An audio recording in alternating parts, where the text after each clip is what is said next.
والله أنا جزائرية اصبر يا عدنان. والله. كل عام وانتم بخير.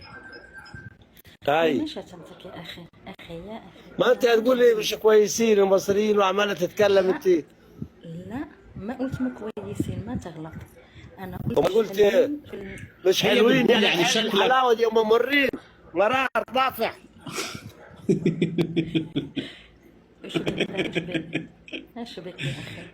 أنا حكيت دقيقة يا عدنان، يا عدنان، دقيقة يا عيوني. هو بيقول، هي بتقول انت شكلك مش من مصر لانه شكل ملامحك ما تعطيش مصري. المصريين ما يجي يشبهوا قصده من ملامحك انت، يعني مو حلوين للدرجة اللي تشبه من شكلك انت. ليه وجهة نظر طبعا تحترم.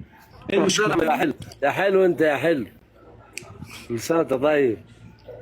كل عام وانتم بخير والعربيه كلها واحد. تفضلي يا عيوني، تفضلي. والله بالعكس أنا بحب المصريين والله. طب ارفع صوتك حبيبهم ممكن؟ بعد عني، انا بكرههم المصريين دول.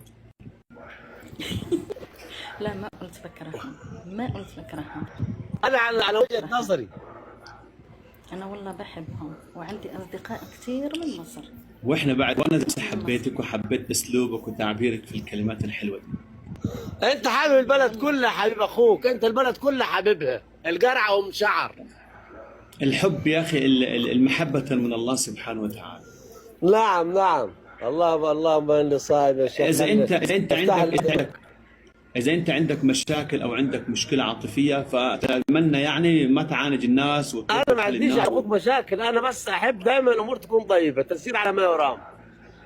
طيب خلاص، اذا ما صارت على ما يرام نفسك ميت.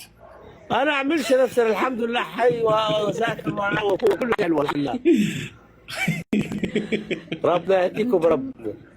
فين بنت زايد راح ما شايفهاش؟ موجوده بنت زايد والعنود موجوده. طيب ماشي. يا وش اسمك انت؟ وش اسمك؟ استنى اسمها ميليسا.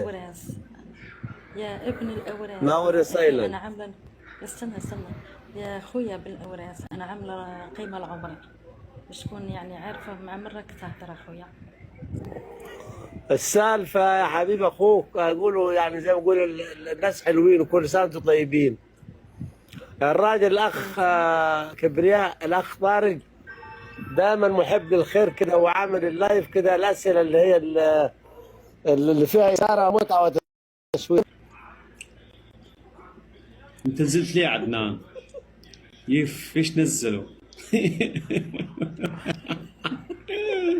ليش نزلت؟ لا حول ولا قوة إلا بالله. أيوة تفضلي أنت. يعني والله ما تحشموا أنتم الجزائريين. سلام يا أخي. ما عليك اسمع. يعني أنت حاليا ترفضي إنه تروحي تقص شعرك عند صالون حق الرجال، ولا انت ما عندكش الشعر مناسب انك تروحي هناك يا ويلي.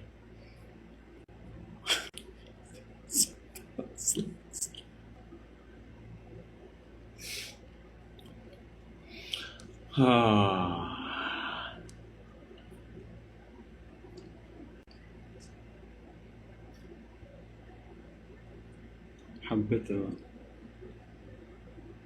انت الوحيد تسأل عني عدنان.